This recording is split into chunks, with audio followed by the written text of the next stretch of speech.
Oi, minha filha. Me chamo Angélica. Tenho 75 anos completinhos e, sabe, tem histórias que a gente guarda no peito a vida inteira. Histórias que doem, mas que também ensinam. Hoje eu vou contar para você uma lembrança que ainda me faz tremer as mãos quando penso nela.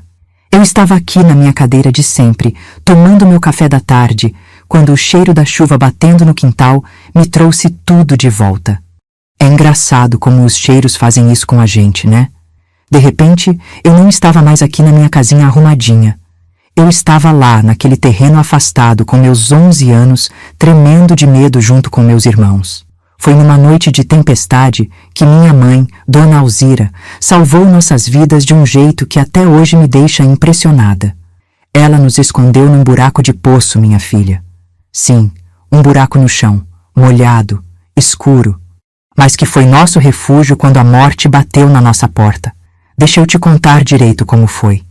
A gente morava numa casinha de barro, bem simples, nos fundos de um terreno grande. Não tinha vizinho colado, não tinha luz elétrica direito, e a polícia... a polícia ficava longe demais para socorrer quem precisava. Era só a gente ali, perdidos no mundo, com meu pai que bebia e transformava nossa casa num inferno. Eu era a terceira filha. Tinha a Cida, que era a mais velha. Depois vinha o João, eu, a pequena Teresa, o Pedro, a bebê Maria e o caçulinha que a gente chamava de Zezinho. 7 filhos, minha filha. 7 crianças que dependiam só da minha mãe para sobreviver. Meu pai... como é difícil falar dele. Ele não era sempre ruim, sabe? Tinha dias que chegava do trabalho na roça, tomava banho na bacia do quintal e até brincava com a gente. Mas quando a cachaça entrava, saía o homem que a gente conhecia e aparecia um monstro. Naquele tempo, as mulheres não tinham para onde correr. Não tinha delegacia da mulher, não tinha telefone para ligar pedindo socorro. Se o marido batia, a mulher aguentava calada. Se ameaçava, ela rezava para que fosse só ameaça mesmo. E minha mãe, coitada da minha mãe. Ela era pequenina, magrinha, com aquelas mãos calejadas de tanto trabalhar. Mas tinha uma força por dentro que eu só fui entender quando cresci. Toda noite era a mesma coisa. A gente jantava em silêncio, rezava o terço baixinho e ficava esperando ele chegar. Quando ouvia o barulho da bicicleta velha dele rangendo no portão, minha mãe já fazia sinal para a gente ir pro quarto. Quietinhos, ela sussurrava. Quietinhos que talvez ele durma logo. Mas naquela noite, minha nossa, naquela noite foi diferente. Lembro que tinha chovido o dia todo. Aquela chuva grossa, que faz barulho no telhado de zinco e deixa a casa toda abafada. A gente tinha jantado uma sopa rala de batata doce. Era o que tinha. E estava se preparando para dormir quando ouvimos o portão bater com força. Minha mãe enrijeceu toda. A pequena Teresa, que tinha uns 6 anos, se grudou na saia dela. O bebê começou a chorar, como se sentisse o perigo no ar. Alzira! Ele gritou lá de fora. Alzira, sua desgraçada, abre essa porta! Minha mãe respirou fundo, arrumou o cabelo com as mãos tremendo e foi abrir. A gente ficou espiadinho pelo vão da porta do quarto. Ele entrou cambaleando, com aquele cheiro azedo de cachaça e cigarro, a roupa toda molhada da chuva. Os olhos dele... Ai, minha filha, os olhos dele estavam diferentes. Não era só a raiva de sempre, era algo pior. Você tá pensando em fugir de mim, né? Ele falou, apontando o dedo na cara dela. Eu sei que você anda conversando com a vizinha. Anda fazendo planos para me deixar. Minha mãe negou com a cabeça, mas ele não escutou. Nunca escutava. Eu vou acabar com essa palhaçada hoje, ele continuou. E foi quando a gente viu ele pegar a lamparina e ameaçar quebrar no chão. Vou queimar essa casa com vocês dentro.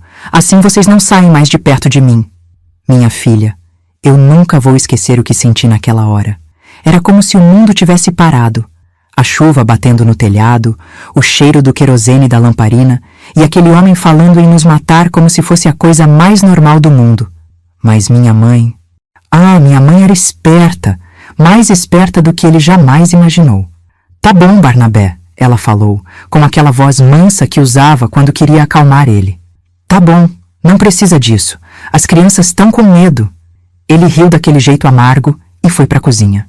A gente escutou ele mexendo nas panelas, fazendo barulho, xingando sozinho.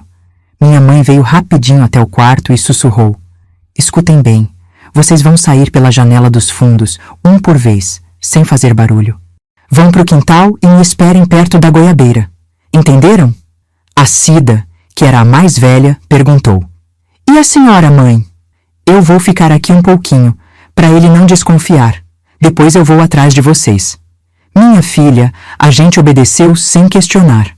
Quando sua mãe fala desse jeito, com aquele tom de quem sabe o que está fazendo, você obedece. A Cida saiu primeiro, carregando a bebê Maria. Depois o João, ajudando a Teresa. Eu peguei o Zezinho no colo e pulei também. O Pedro veio por último.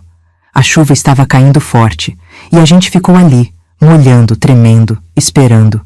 Dava para ouvir meu pai gritando lá dentro, quebrando alguma coisa, fazendo aquele escândalo de sempre. Mas dessa vez era diferente. Tinha algo no ar que dizia que não era só mais uma briga. Foi quando minha mãe apareceu correndo, com uma lona velha debaixo do braço e aquele olhar determinado que eu conhecia bem. "Venham," ela disse. "Venham ligeiro." E nos levou para o fundo do terreno, onde tinha um buraco que meu pai havia começado a cavar anos antes. Era para ser um poço, mas ele desistiu no meio e deixou ali, esquecido. Um buraco fundo com uns 2 metros de profundidade, cheio de mato crescido em volta. "Vocês vão descer aí," ela falou.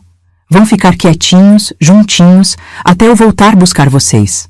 Minha filha, eu olhei para aquele buraco escuro, molhado, cheio de lama e pensei: "Meu Deus, a gente vai morrer aqui dentro." Mas quando vi o olhar da minha mãe, entendi que não tinha escolha. Era aquilo ou coisa pior. A Cida desceu primeiro, depois ajudou a pegar as crianças menores. Eu desci tremendo, com o coração batendo tão forte que achei que ia sair pela boca. A lama estava fria, grudenta, e tinha um cheiro de terra molhada misturado com folhas podres. Minha mãe estendeu a lona por cima do buraco e colocou uns galhos secos por cima para disfarçar. Antes de cobrir completamente, ela se abaixou e disse: "Fiquem quietinhos, meus filhos. Não façam barulho nenhum, nem se ele vier aqui fora. Respirem devagar e se abracem para não sentir tanto frio. Eu vou dar um jeito nisso." E então ela cobriu o buraco. A gente ficou ali, no escuro completo, ouvindo a chuva pingando na lona e o barulho abafado das nossas próprias respirações. Minha filha, tem momentos na vida que marcam a gente para sempre. Aquela noite molhada, assustada, abraçada com meus irmãos no fundo de um buraco, foi um desses momentos. A gente não sabia se ia ver o sol nascer, se minha mãe ia conseguir nos tirar dali, se meu pai ia descobrir onde a gente estava. Mas sabe o que eu lembro mais forte de tudo? O cheiro da chuva na terra, o calor dos meus irmãos grudados em mim e a certeza de que minha mãe ia dar um jeito. Porque mãe sempre dá um jeito, não é mesmo? Essas lembranças doem, mas também curam. Se você gosta de histórias assim, minha filha, se inscreve no canal, tá bom?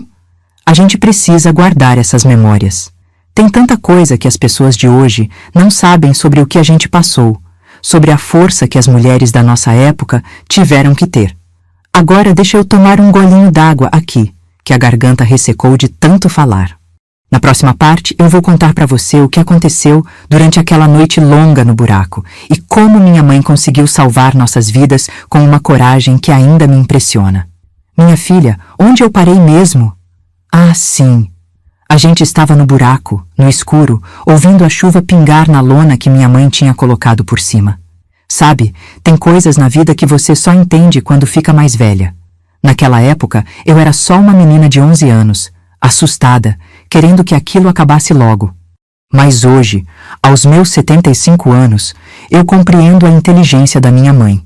Ela sabia que se a gente saísse correndo dali, meu pai ia nos achar. E quando achasse, bem, melhor nem pensar. Então ela nos escondeu onde ninguém jamais pensaria em procurar. Num buraco abandonado, no fundo do quintal, debaixo da chuva. A primeira hora foi a pior. A gente estava encharcado, tremendo, e o bebê Maria chorava baixinho. A Cida, coitada, fazia de tudo para acalmar ela, balançando devagarinho, sussurrando coisas no ouvido dela. Mas bebê sente quando a mãe não está por perto, né? Eles sabem. Psiu, Maria. Eu falava baixinho. A mamãe já volta. Ela só foi resolver uma coisa. Mas no fundo, minha filha, eu estava apavorada. E se meu pai descobrisse onde a gente estava? E se ele machucasse minha mãe? E se ela não conseguisse voltar para buscar a gente? O João, meu irmão, estava do meu lado, abraçado com a Teresa. Ele era o homenzinho da casa, sempre tentando proteger a gente. Angélica, ele sussurrou no meu ouvido. Será que a mãe tá bem? Eu não sabia o que responder. Como é que uma menina de 11 anos responde uma pergunta dessas?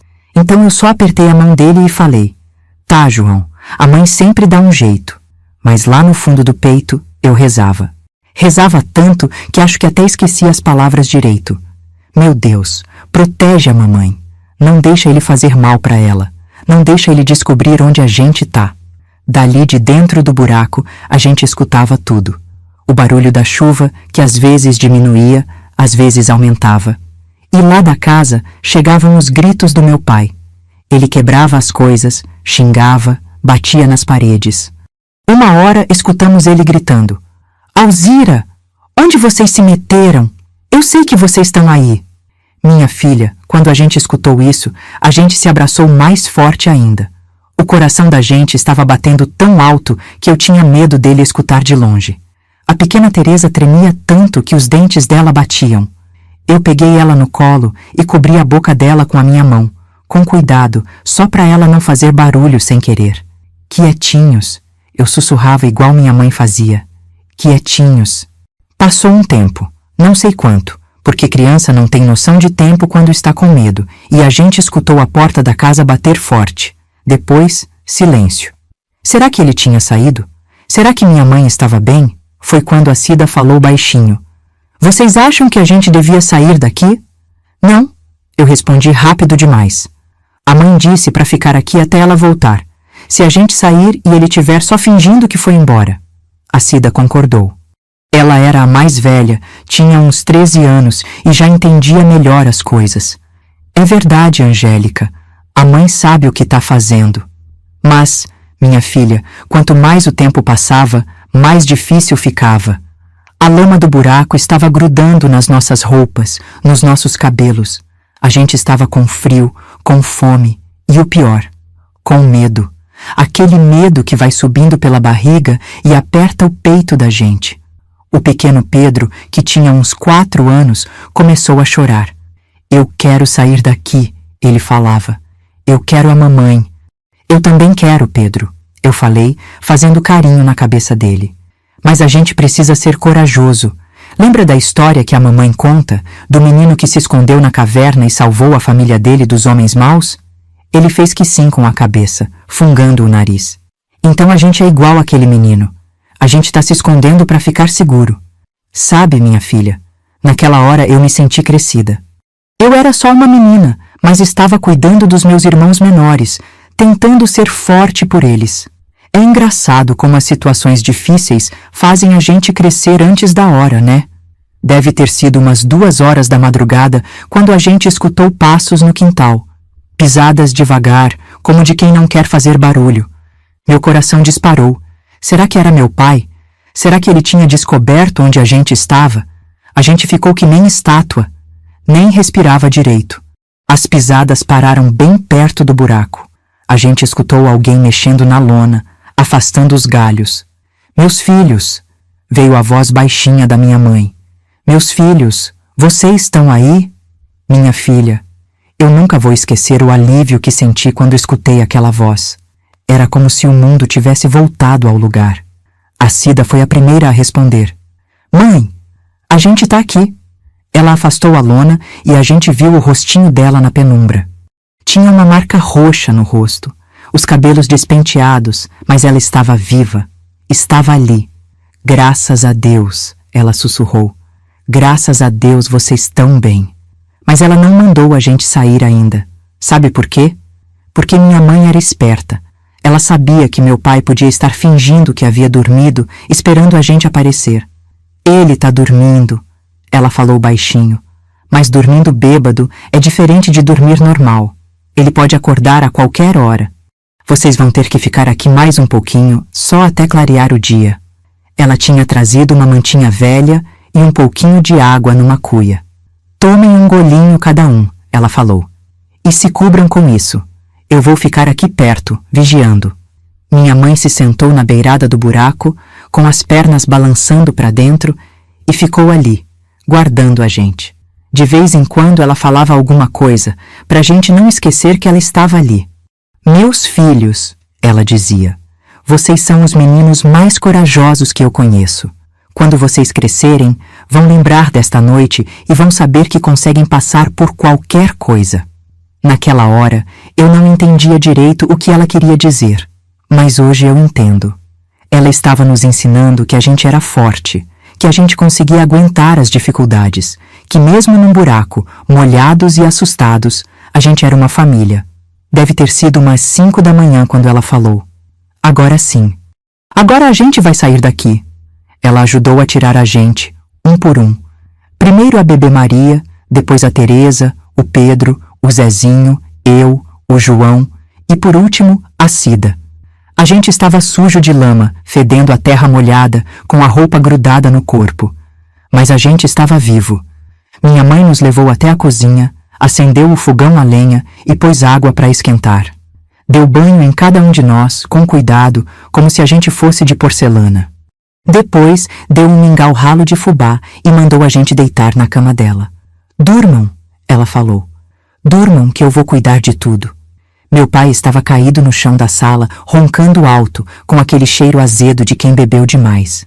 Minha mãe passou por cima dele como se fosse um móvel qualquer e foi cuidar da gente. Sabe, minha filha, naquela manhã eu dormi o sono mais gostoso da minha vida, porque eu sabia que minha mãe estava ali, vigiando, cuidando. E porque eu tinha aprendido que, por mais assustadora que seja a tempestade, ela sempre passa. Quando acordei, já era 12:00. Minha mãe estava na cozinha, preparando almoço, como se nada tivesse acontecido. Mas eu via nos olhos dela que alguma coisa tinha mudado. Ela estava com aquele olhar determinado, de quem tomou uma decisão importante. Mãe, eu falei, o que a gente vai fazer agora? Ela me olhou, passou a mão no meu cabelo ainda úmido do banho e falou, agora, minha filha, a gente vai viver. Naquela hora eu não entendi direito o que ela queria dizer, mas nos dias seguintes eu fui descobrir. Minha mãe havia feito mais do que nos salvar naquela noite. Ela havia decidido que nossa vida ia mudar, de uma vez por todas. Você sabe aqueles momentos na vida que dividem tudo em antes e depois? Pois então, o que eu vou contar agora foi exatamente um desses momentos. O dia que minha mãe, Dona Alzira, mostrou uma coragem que eu nem sabia que existia dentro daquela mulherzinha pequena. Passaram-se 3 dias depois da noite no buraco. 3 dias que meu pai ficou de ressaca, dormindo, acordando só para beber mais cachaça e voltar a dormir. Minha mãe não falou nada sobre o que havia acontecido. Ela só cuidava da gente, fazia comida, arrumava a casa, como sempre fez. Mas eu percebia que alguma coisa estava diferente nela. Ela não baixava mais os olhos quando ele falava grosso. Não tremia mais quando ele chegava em casa. E, principalmente, ela tinha começado a conversar com a Dona Conceição, nossa vizinha mais próxima. A Dona Conceição morava a uns 500 metros da gente, numa casinha de madeira com um quintal cheio de galinhas. Ela era viúva, tinha uns 50 anos e criava os 3 filhos sozinha costurando para fora. Minha mãe sempre respeitou ela, mas nunca tinha sido chegada, sabe? Meu pai não deixava a gente ter amizade com ninguém. Mas depois daquela noite, minha mãe começou a aparecer lá. Levava um ovo, pedia emprestado um pouco de sal, inventava qualquer desculpa. E eu via ela conversando baixinho com a Dona Conceição, as duas sérias, olhando para os lados como se fossem contar um segredo. Na quinta-feira de manhã, meu pai saiu cedo para trabalhar na fazenda do seu Antônio. Ele estava mais calmo, talvez porque tinha bebido menos nos últimos dias, ou talvez porque achava que tinha dado o susto suficiente na gente. Foi quando minha mãe chamou a gente para a cozinha e falou uma coisa que eu nunca vou esquecer. Meus filhos, prestem atenção no que eu vou falar. Hoje à tarde, quando o pai de vocês voltar, as coisas vão ser diferentes aqui em casa. A Cida perguntou, como assim, mãe? Minha mãe respirou fundo, daquele jeito de quem juntou coragem por muito tempo, e falou: Eu conversei com a dona Conceição. Ela conhece gente na cidade, gente que pode ajudar a gente. Minha filha, naquela época não tinha essas leis que protegem as mulheres hoje em dia. Não tinha telefone para ligar, não tinha lugar para ir. Se uma mulher quisesse sair de casa por causa de marido violento, ela saía literalmente sem nada, dependendo da boa vontade dos outros. A gente vai embora daqui? Perguntou João com os olhinhos arregalados. Não sei ainda, meu filho, mas uma coisa eu sei. Vocês não vão mais dormir com medo, não vão mais se esconder em buraco, e eu não vou mais levar pancada calada. Sabe, minha filha, escutar minha mãe falar assim foi como ver uma pessoa nova nascer na minha frente. Aquela mulher que sempre foi submissa, que sempre abaixou a cabeça, de repente estava de pé, decidida, com uma força nos olhos que eu nunca tinha visto. Mas e se ele ficar bravo? Perguntou a Teresa, que mesmo pequena já entendia como as coisas funcionavam lá em casa. Minha mãe se abaixou na altura dela e falou: Filha, tem uma diferença entre ter medo e ser medrosa. A gente pode sentir medo, mas não pode deixar o medo mandar na nossa vida. Naquela tarde, ela nos vestiu com a roupa menos rasgada que a gente tinha, penteou nosso cabelo com capricho e falou: Quando o pai de vocês chegar, vocês vão ficar do meu lado. Não é para ter medo. É só para ficar perto da mamãe. Umas 5 horas da tarde, a gente escutou a bicicleta dele rangendo no portão. Meu coração começou a bater forte, porque sabia que alguma coisa ia acontecer. Minha mãe estava parada na porta da cozinha, com as mãos na cintura, esperando. Ele entrou na casa e logo viu que tinha gente ali. A dona Conceição estava sentada na mesa, tomando café com minha mãe.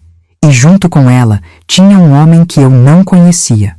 Um homem alto, de chapéu, que depois eu fiquei sabendo que era o irmão da dona Conceição.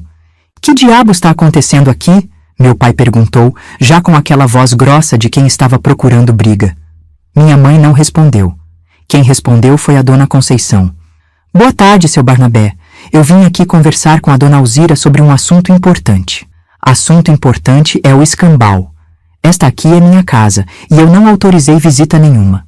Foi quando minha mãe falou. E minha filha, a voz dela saiu firme, clara, sem tremer. Barnabé, senta aí que a gente precisa conversar. Ele ficou surpreso. Acho que nunca tinha visto minha mãe falar daquele jeito com ele. Conversar sobre o quê? Sobre o que aconteceu na segunda-feira à noite. Sobre você ter ameaçado queimar a casa com as crianças dentro. E sobre o que vai acontecer a partir de agora. O rosto dele ficou vermelho na mesma hora. Alzira, você enlouqueceu? Que história é essa de ficar contando os problemas de casa para estranho? Não são estranhos, ela respondeu. São pessoas que se importam com o bem-estar das crianças. E eu também me importo. Meu pai olhou para o homem do chapéu, depois para a dona Conceição, depois para a gente, que estava enfileiradinho atrás da minha mãe. Vocês vão sair da minha casa agora, ele falou, apontando para a porta. O homem do chapéu se levantou devagar, tirou o chapéu da cabeça e falou com uma voz calma, mas firme. Seu Barnabé, com todo respeito, a gente só veio aqui porque a dona Alzira pediu ajuda. E quando uma mãe de família pede ajuda, é porque a situação tá séria. Que ajuda que nada. Quem tem que resolver os problemas desta casa sou eu. É verdade, disse o homem. Mas quando os problemas incluem ameaçar a vida de criança inocente, aí vira problema de todo mundo que tem consciência. Minha filha, eu nunca tinha visto ninguém falar daquele jeito com meu pai. Firme, mas sem desrespeitar. E o mais impressionante, ele não gritou de volta. Ficou ali, sem saber o que fazer. Minha mãe aproveitou e continuou. Barnabé, eu não quero separação. Eu não quero briga. Eu só quero que você pare de beber e pare de nos ameaçar. As crianças têm direito de crescer sem medo. Eu trabalho feito um condenado para sustentar esta casa, ele gritou. E agora vocês vêm me criticar? Ninguém está criticando seu trabalho, falou a dona Conceição. Mas trabalhar não dá direito de maltratar a família. E vocês acham que têm o direito de vir aqui na minha casa me dar lição de moral? Foi quando minha mãe disse a frase que mudou tudo. Barnabé, esta casa só é sua enquanto tiver uma família dentro dela. Se você continuar assustando as crianças, vai sobrar só você aqui dentro. sozinho com sua cachaça.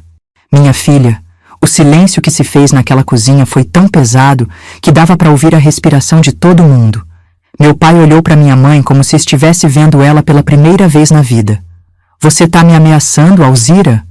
Não, Barnabé, eu tô te avisando. O homem do chapéu voltou a falar. Seu Barnabé, o senhor sabe que eu trabalho na delegacia da cidade. Eu vim aqui não como policial, mas como vizinho, como pessoa que se preocupa com família. Mas se for preciso, eu posso voltar aqui de outra forma. Meu pai entendeu o recado. Ficou ali, parado, olhando para todo mundo, sem saber o que falar. Depois sentou pesado na cadeira e botou a cabeça entre as mãos. Eu não sou um homem mau, ele falou, e pela primeira vez eu ouvi a voz dele tremer. Eu só não sei lidar com as coisas quando bebo. Minha mãe se aproximou dele, mas não chegou muito perto. Então pare de beber, Barnabé. Pelos seus filhos, por você mesmo. É fácil falar. Vocês não sabem o peso que eu carrego nas costas. A gente não sabe mesmo, disse a dona Conceição. Mas a gente sabe que isso não justifica colocar criança pequena em perigo. Meu pai ficou quieto por um tempo longo. A gente escutava só o relógio de parede fazendo tic-tac e o barulho das galinhas lá fora. Depois, ele levantou a cabeça e olhou para minha mãe. E se eu tentar parar? Se eu tentar ser um homem melhor? Aí a gente fica, minha mãe respondeu. Mas da primeira vez que você encostar a mão em mim ou ameaçar as crianças de novo, a gente desaparece desta casa. E desta vez, você não vai achar a gente. Ele ficou olhando para ela por um tempo, como se estivesse medindo se ela estava falando sério. E deve ter visto alguma coisa no olhar dela que o convenceu, porque balançou a cabeça e falou: Tá bom, Alzira. Vou tentar. O homem do chapéu colocou o chapéu de volta e falou: Seu Barnabé, eu vou passar aqui de vez em quando, só para ver como estão as coisas. E se precisarem de alguma coisa, é só mandar recado lá com a dona Conceição. Depois que eles foram embora, ficou só a nossa família na cozinha. Meu pai estava cabisbaixo, minha mãe de pé, ainda com aquela postura decidida, e a gente sem saber se podia respirar aliviado ou se precisava continuar com medo. Pai, a Cida falou baixinho, o senhor vai mesmo parar de beber? Ele olhou para ela, e eu vi lágrima nos olhos dele. Vou tentar, filha. Vou tentar ser o pai que vocês merecem. Naquela noite, minha filha, pela primeira vez em muito tempo, a gente jantou em paz. Meu pai não bebeu nenhuma gota de cachaça. E minha mãe? Minha mãe estava diferente. Ela tinha descoberto que tinha uma força dentro dela que nem ela mesma conhecia. Claro que não foi fácil. Não foi do dia para a noite que tudo mudou. Mas aquele foi o dia que minha mãe deixou de ser vítima e virou a dona da própria vida. E a nossa também. Se eu pudesse te contar que daquele dia em diante tudo virou um mar de rosas, seria mentira. E mentira eu não conto. A vida real não é assim, não é mesmo? As pessoas não mudam da noite para o dia, por mais que a gente queira acreditar. Meu pai conseguiu ficar sem beber por quase 2 meses. 2 meses que foram os melhores da minha infância. Ele chegava do trabalho, tomava banho, jantava com a gente, até ajudava a Cida com as lições da escola. Nos domingos, levava a gente para pescar no córrego. Minha mãe sorria de novo, cantarolava enquanto cozinhava. Eu cheguei a pensar, pronto, agora a gente vai ser uma família normal. Mas a vida, a vida tem dessas, né? Às vezes ela te dá um gostinho de felicidade, depois vem e balança tudo de novo. Foi num sábado de tarde. Eu lembro porque tinha acabado de chover, e o cheiro de terra molhada estava forte no ar. Meu pai tinha ido na venda do seu Zé comprar querosene para lamparina. Disse que voltava logo. Quando ele não chegou na hora do jantar, minha mãe ficou preocupada. Será que aconteceu alguma coisa? Ela falava, olhando para a porta de 5 em 5 minutos. A Cida sugeriu: Mãe, a gente não devia mandar o João dar uma espiada na venda? Mas antes que minha mãe respondesse, a gente escutou vozes lá fora. Vozes altas, de homem. E uma delas era a do meu pai. Alzira, ele gritou lá do portão. Alzira, vem cá que eu quero falar com você. Minha mãe fechou os olhos, respirou fundo e falou baixinho. Meu Deus, não! Era só de ouvir a voz dele que ela já sabia. Ele estava bêbado de novo, mas dessa vez ela não nos mandou para o quarto. Dessa vez ela falou: Cida, pega as crianças menores e vai para o quarto da Dona Conceição. Angélica e João ficam comigo. Mas, mãe... Vai, Cida. Leva eles e não volta aqui enquanto eu não for buscar. Minha irmã obedeceu, pegou a Teresa, o Pedro, o Zezinho e a bebê Maria e saiu pela porta dos fundos. Eu e o João ficamos grudados na minha mãe, um de cada lado. Meu pai entrou cambaleando e junto com ele veio o Joaquim da Silva, um homem que bebia na mesma bodega que ele. Os dois estavam com aquele olhar vidrado de quem passou a tarde toda enchendo a cara. Alzira, meu pai falou, apontando o dedo torto para ela. Esse aqui é meu amigo Joaquim e ele me contou uma coisa muito interessante. Minha mãe não respondeu. Só ficou ali, de pé, com a gente agarrado nela. Ele me contou que você anda falando mal de mim pros outros, que você anda contando que eu bato em você, que eu sou um péssimo marido. Barnabé, minha mãe falou com aquela voz calma que ela usava quando queria acalmar tempestade. Você bebeu. Vamos conversar amanhã quando você estiver sóbrio. Não! Ele gritou, batendo o punho na mesa. Nós vamos conversar agora, na frente da minha família e do meu amigo. O tal Joaquim estava ali, balançando com um sorriso idiota no rosto. É isso aí, Barnabé. Mulher tem que saber o lugar dela. Minha filha, quando minha mãe ouviu isso, eu vi uma coisa nos olhos dela que nunca tinha visto antes. Não era medo, não era raiva, era decepção. Uma decepção profunda, como se alguma coisa tivesse morrido dentro dela naquele momento. Barnabé, ela falou, você prometeu. Prometi o quê? Você prometeu que ia parar de beber. Você prometeu que ia ser um homem melhor pelos seus filhos. Ele riu daquele jeito amargo que eu conhecia bem. Ah, então agora eu não posso nem mais tomar uma cervejinha com os amigos? Virei escravo nesta casa? Uma cervejinha? Minha mãe repetiu. Barnabé, você tá há 3 horas fora. Você perdeu o jantar com os seus filhos e trouxe um estranho para dentro da nossa casa. Estranho é o escambau, este aqui é meu amigo de infância. O Joaquim se meteu na conversa. Dona Alzira, com todo respeito, mas lugar de mulher é cuidar da casa e dos filhos, não ficar controlando o homem. Minha filha, foi nessa hora que eu entendi que minha mãe estava chegando no limite dela. Ela soltou a minha mão e a do João, deu 2 passos para frente e olhou bem nos olhos do Joaquim. O senhor, ela falou com uma voz que eu nunca tinha escutado dela usar, não foi convidado para dar opinião sobre o que acontece na minha família. E se não sair da minha casa agora, eu vou chamar o cunhado da Dona Conceição. O Joaquim olhou para meu pai, esperando que ele defendesse ele. Mas meu pai ficou quieto. Acho que até bêbado ele sabia que minha mãe estava falando sério. Ó, Dona Alzira, o Joaquim falou, eu não quero confusão, só vim acompanhar meu amigo. Então já acompanhou. Agora pode ir embora. Depois que o homem saiu, ficou só nossa família ali na cozinha. Meu pai sentou pesado na cadeira e ficou olhando para o chão. Minha mãe ficou de pé, esperando. Fala, Barnabé, ela disse. Fala o que você tem para falar. Alzira, eu não queria que fosse assim. Mas foi. E agora? Agora você vai me bater? Vai quebrar a casa? Vai ameaçar as crianças de novo? Ele levantou os olhos e olhou para a gente. Eu e o João estávamos tremendo, grudados um no outro. Ele viu o medo nos nossos olhos e... Minha filha, eu vi ele quebrar por dentro. Não, ele falou baixinho. Não vou. Então o que você vai fazer? Ele ficou quieto por um tempo longo. Depois falou. Eu não sei, Alzira. Eu tentei parar de beber, mas é mais forte que eu. É mais forte que você? Ou você não quer parar de verdade? Eu quero. Eu juro que quero. Mas quando eu vejo os outros homens bebendo, quando eles ficam me chamando de dominado por mulher, Você escolhe eles no lugar da sua família.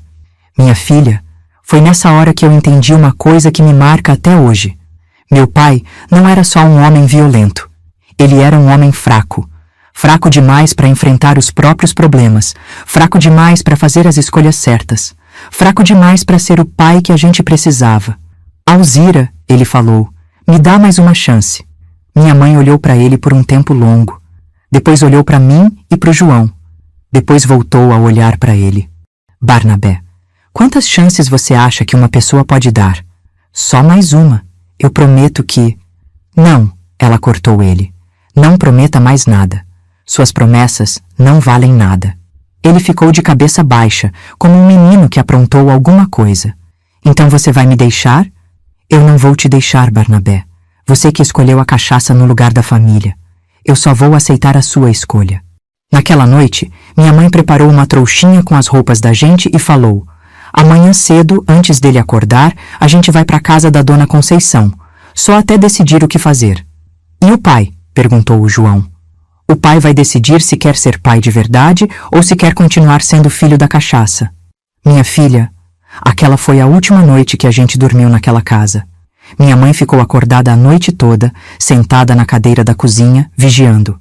Meu pai roncava no quarto, sem saber que, quando acordasse, a família dele teria sumido. De manhã cedo, quando o sol ainda estava nascendo, minha mãe nos acordou devagar. Vamos, meus filhos, silencinho. A gente se vestiu rapidinho, pegou as trouxas que ela tinha preparado e saiu pela porta dos fundos. Era uma manhã fria, com aquele cheiro de orvalho na grama. As galinhas da dona Conceição estavam ciscando no terreiro e ela estava na porta, esperando a gente. Venham, ela falou baixinho. Entrem. Quando a gente estava na casa dela, tomando café com leite ralo mais quentinho, escutamos meu pai gritando lá de casa: Alzira, Alzira, onde vocês estão? Minha mãe fechou os olhos e sussurrou: agora ele vai descobrir o que é ficar sozinho de verdade. A dona Conceição segurou a mão dela e falou: você fez o certo, Alzira. Uma mulher tem que proteger os filhos, mesmo que isso doa no coração. E doía, minha filha. Doía muito. Porque por mais que meu pai fosse do jeito que era, ele ainda era nosso pai. E a gente ainda esperava que um dia ele mudasse de verdade. Mas às vezes, na vida, a gente precisa aceitar que algumas pessoas não vão mudar. E que a gente não pode sacrificar toda uma família esperando por um milagre que talvez nunca venha. Você sabe o que é mais difícil quando a gente perde tudo? Não é a falta das coisas materiais, não. É ter que explicar para os filhos pequenos porque de uma hora para outra eles não têm mais casa, não têm mais pai presente, não têm mais a vida que conheciam. A gente ficou uma semana na casa da dona Conceição. Uma semana dormindo no chão da sala dela, comendo da comida dela, usando as panelas dela. E por mais bondosa que ela fosse, e ela era um anjo na terra, viu? A gente sabia que não podia abusar daquela bondade para sempre. Foi numa terça-feira que minha mãe chamou a gente e falou: meus filhos, a mamãe conversou com o cunhado da dona Conceição. Ele conhece uma família na cidade que precisa de alguém para trabalhar na casa deles. Uma família boa, que trata bem os empregados. A cidade ficava a 2 horas de viagem de ônibus, 2 mundos de distância da nossa vida de antes. A gente vai morar lá, mãe? Perguntou a Cida. Vamos. A senhora da casa disse que tem um quartinho nos fundos onde cabe nossa família toda e que as crianças podem frequentar a escola da cidade. Escola, minha filha. A gente nunca tinha ido para a escola direito. Lá no sítio era tudo muito longe, muito difícil. Mas na cidade ia ter escola de verdade, com professora formada e tudo. E o pai? Perguntou o João, com aquela voz pequenininha de quem ainda tinha esperança. Minha mãe se abaixou na altura dele e segurou o rostinho dele com as 2 mãos. O pai sabe onde a gente vai estar, João. Se ele quiser nos procurar, se ele quiser ser pai de verdade, ele sabe onde nos encontrar. No fundo, a gente ainda tinha uma pontinha de esperança de que ele aparecesse. De que ele viesse correndo atrás da gente, chorando, pedindo desculpa, prometendo que dessa vez ia ser diferente. Mas os dias foram passando e ele não apareceu. Na manhã que a gente partiu, eu olhei para trás e vi nossa casinha de barro pela última vez. As paredes descascadas, o telhado meio torto, o quintal onde a gente brincou tantas vezes. Vi meu pai parado na porta, de longe, só olhando. Ele não veio se despedir. Não gritou. Não correu atrás do ônibus. Só ficou ali, parado, como uma estátua de tristeza. A viagem foi longa e silenciosa. A gente estava com medo do desconhecido, mas também com uma pontinha de expectativa. Será que ia ser melhor? Será que a gente ia conseguir ser feliz longe dali? A cidade era pequena, Mas pra gente parecia o fim do mundo. Tinha ruas calçadas, casas com telhado de telha, até uns carros passando de vez em quando.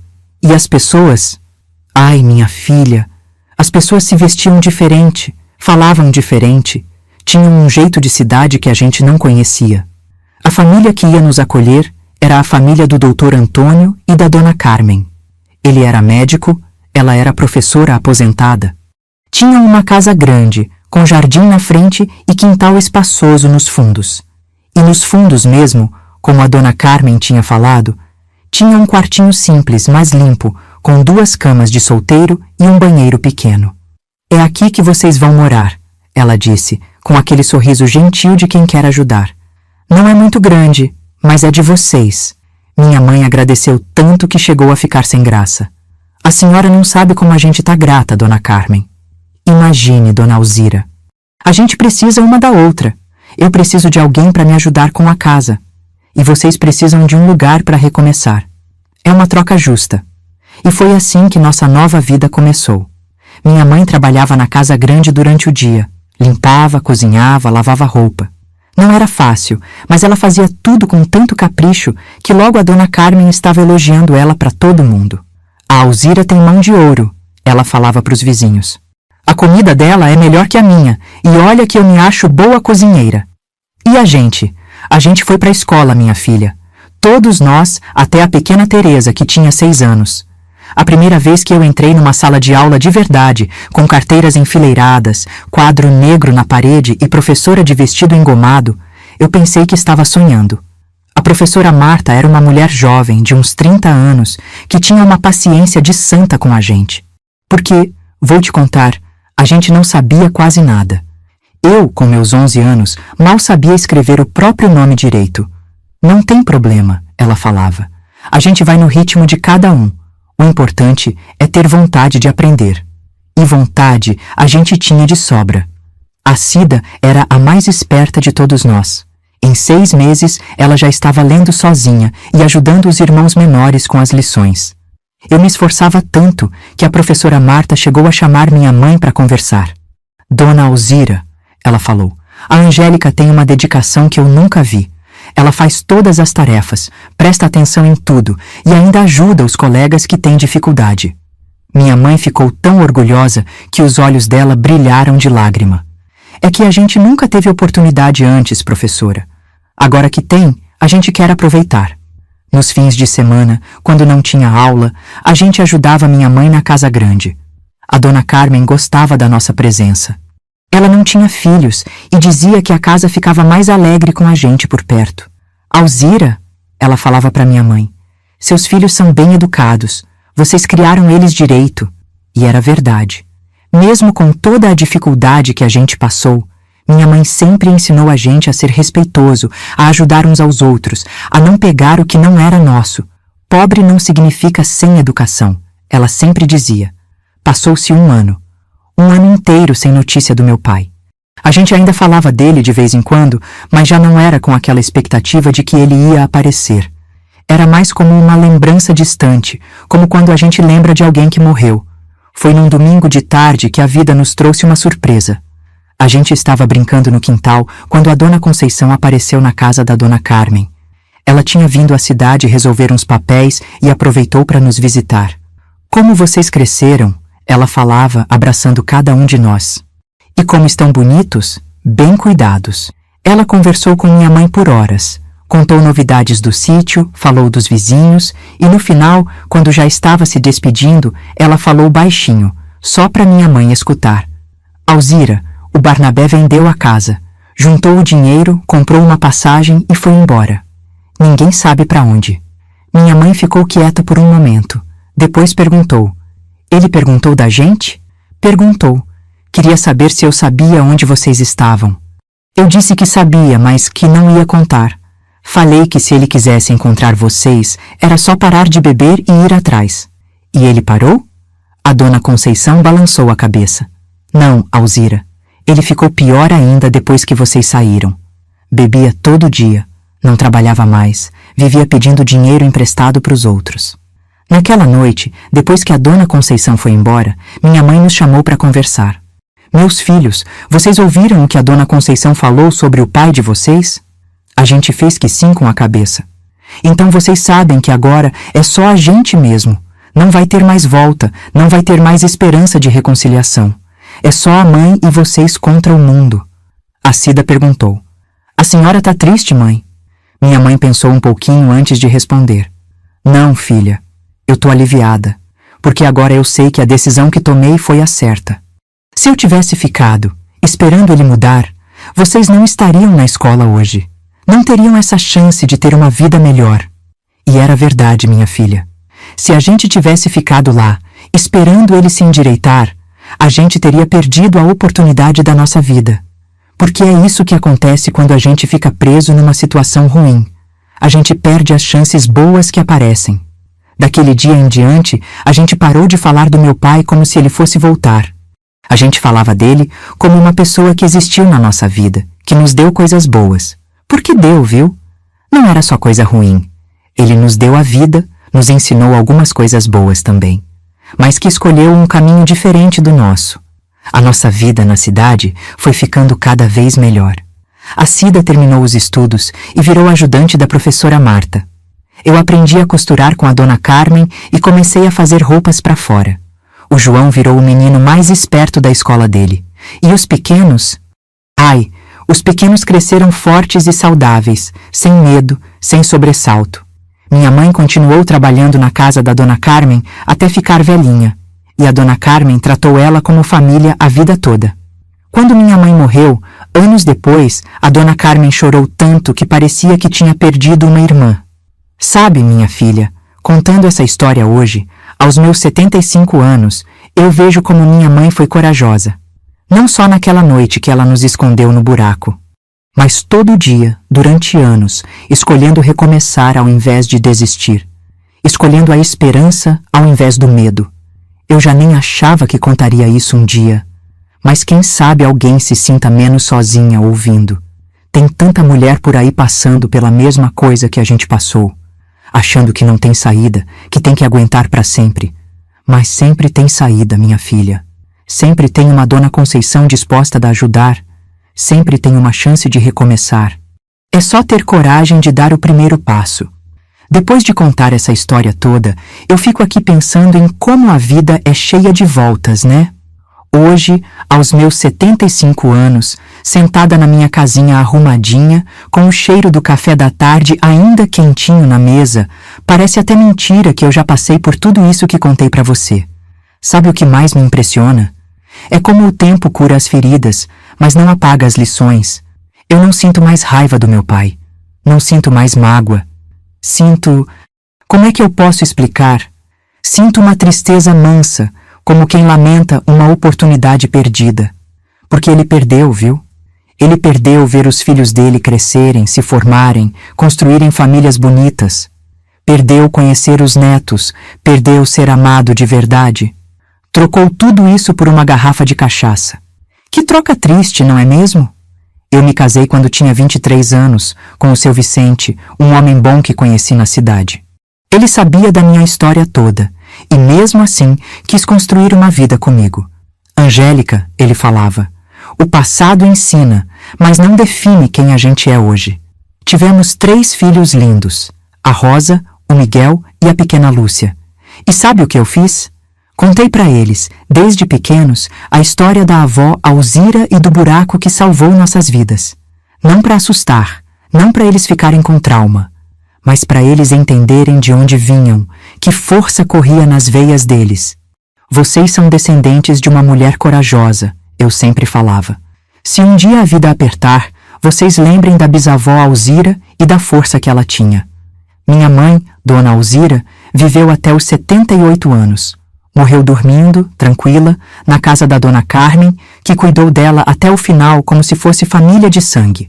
No último dia de vida dela, ela me chamou perto da cama e falou: Angélica, minha filha, eu fiz o certo naquela noite? Fez, mãe. A senhora salvou nossas vidas. Não só naquela noite, ela disse. Depois também. Quando saímos de lá, quando começamos de novo, eu fiz o certo? Eu segurei a mãozinha calejada dela e falei: A senhora fez mais que o certo, mãe. A senhora mostrou pra gente que sempre tem uma saída, que a gente não precisa aceitar o inaceitável. Ela sorriu, fechou os olhos e disse: então eu posso partir em paz. E partiu, minha filha. Partiu sabendo que havia cumprido sua missão na terra. Criar os filhos dela com dignidade, ensinar que amor não é sinônimo de sofrimento, mostrar que coragem, às vezes, é saber quando ir embora. A Cida se tornou professora, igual a Dona Marta. Passou a vida toda ensinando crianças carentes a ler e escrever. O João virou comerciante honesto, desses que a palavra vale mais que contrato assinado. A Teresa se casou com um homem bom e teve 5 filhos. O Pedro se formou mecânico e sempre ajudou quem precisava. A Maria virou enfermeira, cuidou de doente a vida inteira. E o Zezinho? O Zezinho virou pastor, dedica a vida a ajudar famílias em dificuldade. Todos nós construímos famílias sólidas, baseadas no respeito, no amor verdadeiro. Nenhum dos meus irmãos repetiu o erro do nosso pai, porque a gente aprendeu, desde pequeno, a diferença entre amor e posse, entre cuidar e controlar. Eu tenho 7 netos, minha filha. 7. Igual o número de filhos que minha mãe criou. E sabe o que eu vejo quando olho para eles? Vejo a semente da coragem da bisavó Alzira brotando em cada um. Vejo meninas que sabem que não precisam aceitar relacionamento abusivo. Vejo meninos que sabem que homem de verdade protege, não agride. Às vezes, quando estou aqui sozinha à tarde, eu lembro daquela noite no buraco. Lembro do medo, do frio, da incerteza. Mas sabe o que eu lembro mais forte? Lembro do calor dos meus irmãos grudados em mim. Lembro da voz da minha mãe nos acalmando. Lembro da sensação de que, mesmo no fundo de um buraco, a gente estava protegido pelo amor. Porque foi isso que aquela noite me ensinou. Que às vezes a gente precisa descer ao fundo do poço para descobrir que dentro da gente mora uma força que nem a gente sabia que existia. Minha filha, se você está passando por alguma dificuldade na sua vida, se está sentindo que não tem saída, eu quero te dizer uma coisa: sempre tem saída. Pode ser que não seja fácil, pode ser que doa no coração, pode ser que você tenha que recomeçar do zero. Mas sempre, sempre tem uma saída. Não aceite ser maltratada em nome do amor. Amor verdadeiro não machuca, não humilha, não ameaça. Amor verdadeiro protege, cuida, faz crescer. Se você tem filhos, lembre-se, eles estão aprendendo com o seu exemplo. Se você aceita ser desrespeitada, está ensinando eles que isso é normal. Se você luta pela sua dignidade, está ensinando eles a lutar pela deles, e não tenha vergonha de pedir ajuda. A Dona Conceição da sua vida pode estar mais perto do que você imagina. Pode ser uma vizinha, uma amiga, um parente distante, pode ser uma igreja, um posto de saúde, uma escola. Tem sempre alguém disposto a estender a mão para quem precisa. Eu nunca soube o que aconteceu com meu pai depois que ele foi embora daquela cidade. Às vezes eu me pergunto se ele chegou a parar de beber, se encontrou a paz, se arrependeu das escolhas que fez. Espero que sim. Espero que tenha encontrado um jeito de se perdoar e viver em paz. Porque no final das contas, minha filha, a vida é muito curta para a gente guardar mágoa. É muito preciosa para a gente desperdiçar com quem não sabe valorizar. Hoje, quando vejo meus netos brincando no quintal, quando escuto eles rindo alto, sem medo, sem sobressalto, eu agradeço a Deus pela coragem que minha mãe teve naquela noite de tempestade. Se ela não tivesse nos escondido naquele buraco, se ela não tivesse tido a força de recomeçar, eu não estaria aqui hoje, contando essa história para você. Meus filhos não teriam nascido, meus netos não existiriam, e toda essa rede de amor que a gente construiu não teria florescido. É isso que me dá certeza de que ela fez o certo. Não só pelas vidas que salvou naquela noite, mas pelas vidas que nasceram depois, pelas famílias que se formaram, pelo amor que se multiplicou. O buraco que nos escondeu naquela noite se transformou, com o tempo, no alicerce da nossa felicidade. Porque foi lá que a gente aprendeu que juntos a gente consegue passar por qualquer tempestade. Pausa para tomar o último gole de café. Minha filha, obrigada por ter escutado esta velha senhora falar sobre os tempos passados. Às vezes eu acho que as histórias da nossa geração vão se perder no tempo, que os jovens de hoje não vão entender o que a gente passou. Mas talvez seja importante mesmo contar. Talvez alguém, em algum lugar, esteja precisando escutar que é possível, sim, sair do fundo do poço. Que é possível recomeçar. Que é possível, sim, ser feliz depois de tanta dor. Se você chegou até aqui, se escutou toda a minha história, é porque tem algo no seu coração que ressoa com o que eu contei. Pode ser que você esteja passando por dificuldades, pode ser que conheça alguém que está. Ou pode ser que você, como eu, acredite na força que mora dentro de cada um de nós. Seja qual for o motivo, eu fico grata. Grata por você ter dado ouvidos a uma história que eu guardei no coração por tantos anos. E lembre-se sempre, por mais fundo que seja o buraco, por mais escura que seja a noite, sempre amanhece. E quando amanhece, a gente descobre que é mais forte do que imaginava. Que Deus abençoe você e sua família, minha filha. E se um dia você precisar de força, lembre da Dona Alzira e do buraco que salvou 7 vidas numa noite de tempestade. Sorri e acena pela janela. Um abraço desta sua velha amiga, Angélica.